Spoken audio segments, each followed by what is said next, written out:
Bismillahirrahmanirrahim. Assalamualaikum warahmatullahi wabarakatuh. Perkenalkan, nama saya Yogi Permana. Saya dari jurusan Pendidikan Fisika Universitas Sultan Ageng Tirtayasa, kelas B angkatan tahun 2020. Di sini saya akan membahas permasalahan yang ada di daerah saya, yaitu warga yang masih tidak patuh atau melanggar terhadap himbauan dari pemerintah, baik dari pemerintah pusat ataupun pemerintah daerahnya. Hal ini saya lakukan guna untuk memenuhi tugas Project Citizen mata kuliah pendidikan kewarganegaraan yang diampu oleh Pak Iqman Nur Rahman, MPD. Setahun sudah berlalu kita menghadapi masa pandemi ini dengan berbagai tantangannya. Berbagai kebijakan telah dikeluarkan oleh pemerintah untuk menangani kasus wabah COVID-19 ini. Virus COVID-19 ini di Indonesia memberikan dampak yang besar terhadap pendidikan, ekonomi, maupun sosial budayanya. Dampak yang dirasakan pada pendidikan membuat Menteri Pendidikan melalui surat edaran Kemendikbud nomor 4 tahun 2020 tentang pelaksanaan pembelajaran dalam masa darurat coronavirus. Dalam surat tersebut menghendaki agar seluruh peserta didik dan instansi-instansi pendidikan melaksanakan pembelajaran secara daring agar dapat memutus mata rantai COVID-19 ini.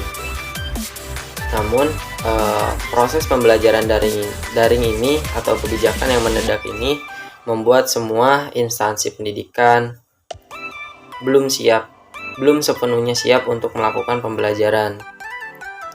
Masih terdapat permasalahan yang memang dikeluhkan oleh berbagai pihak, baik peserta didik ataupun tenaga pendidiknya itu sendiri. Dari peserta didiknya, masalahnya diantaranya seperti tidak adanya handphone untuk melakukan pembelajaran secara daring ataupun tidak adanya paket data untuk mengikuti pembelajaran daring tersebut. Sistem pembelajaran daring ini menuntut semua pihak untuk sesegera mungkin beradaptasi dan melek terhadap teknologi. Sisi positifnya, adanya wabah COVID-19 ini kita bisa memaksimalkan teknologi yang ada. Kita bisa berkreasi dengan teknologi. Adapun dampak negatifnya pada proses pendidikan pembelajaran secara daring ini ialah tidak bisa berjalan secara maksimal pembelajarannya. Karena mengapa? Adanya keterbatasan saat menyampaikan pembelajaran terhadap peserta. Dari sektor perekonomian, adanya COVID-19 ini sangat berdampak besar bagi kalangan masyarakat menengah ke bawah.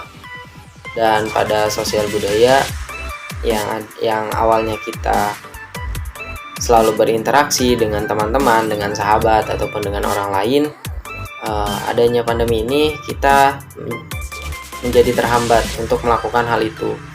Bahkan di bulan-bulan sebelumnya pada perayaan Idul Fitri itu kita dihimbau untuk tidak melakukan mudik atau pergi ke kampung masing-masing. Itu membuat kita terhambat untuk bertemu dengan sanak keluarga yang ada di kampung.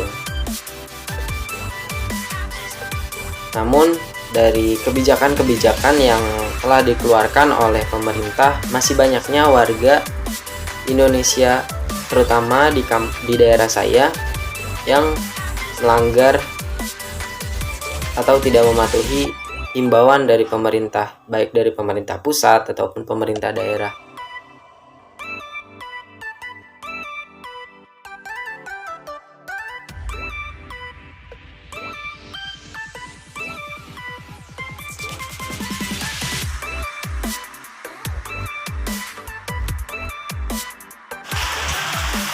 Bagaimana tanggapan Anda tentang warga yang masih melanggar himbauan dari pemerintah? Ya, menurut saya kalau melanggar mah udah pasti melanggar, karena negara Indonesia itu resmilah dengan bebas. Cuman kan yang awam kan belum tahu bahayanya COVID-19 itu kayak gimana. Sekarang kan udah luas, di mana-mana lah COVID-19 nambah terus, menambah korbannya banyak. Makanya warga negara sekarang kan sebodoh amatin lah gitu. Jadi menyepelekan COVID-19.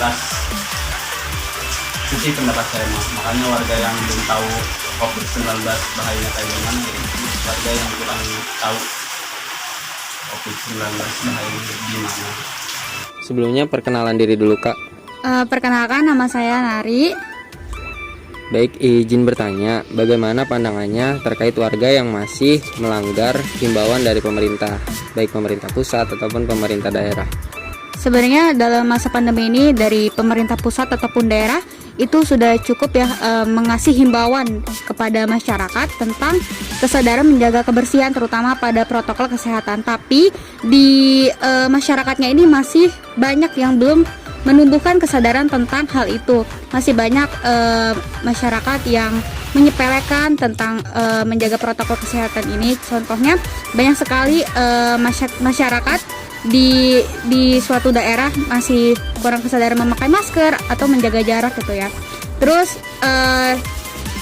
kalau menurut saya lebih kepada masyarakat di sini tuh lebih kepada cuek aja gitu. Ya udah COVID ya COVID gitu kan.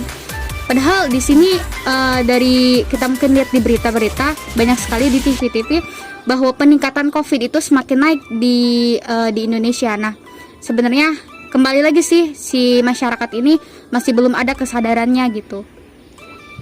Baik Kak, terima kasih. Sebelumnya perkenalan diri dulu Kak. Nama saya Sisilia. Izin bertanya, bagaimana pandangannya terkait warga yang masih melanggar himbauan dari pemerintah, baik pemerintah pusat ataupun pemerintah daerah? Menurut saya warga di sini masih kurang kesadarannya karena mungkin emang belum paham betul akan dampak yang terjadi saat COVID kali ini. Padahal pemerintah sudah menganjurkan untuk menjaga protokol kesehatan agar bisa memutuskan mata rantai penyebaran COVID-19.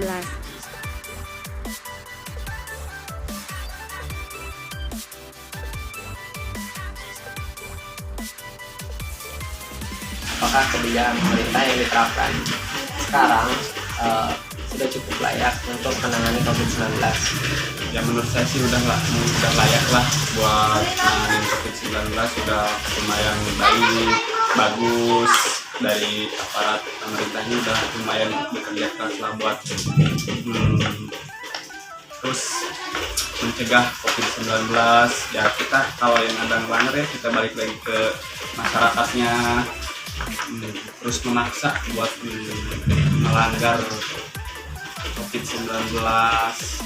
Ya mungkin dia terlalu menyepelekan COVID-19 lah menurut saya mah.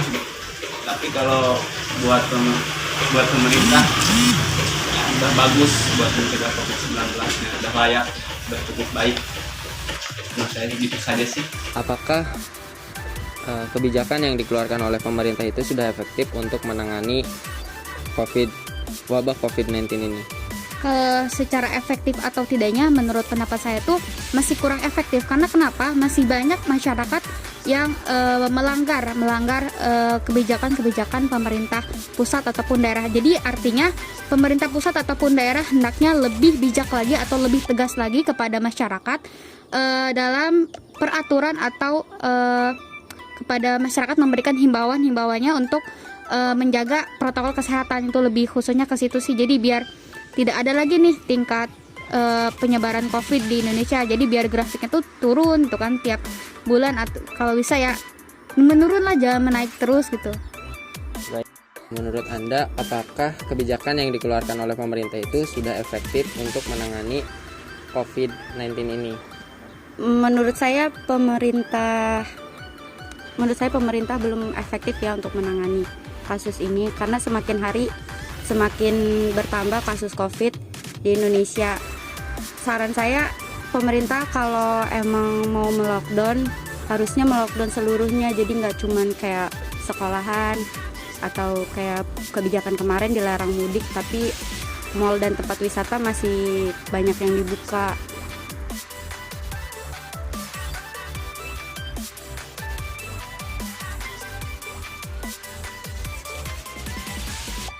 Bismillahirrahmanirrahim. Assalamualaikum warahmatullahi wabarakatuh.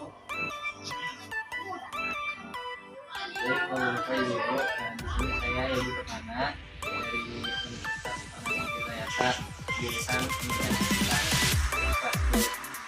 Di sini saya mau menghimbau pada bapak dan ibu terutama anak-anak untuk tetap memperhatikan protokol kesehatan seperti memakai masker, jika keluar, terus menjaga jarak dan cuci tangan. Nah, di sini saya ada masker yang bisa digunakan untuk ibu dan bapak gunakan untuk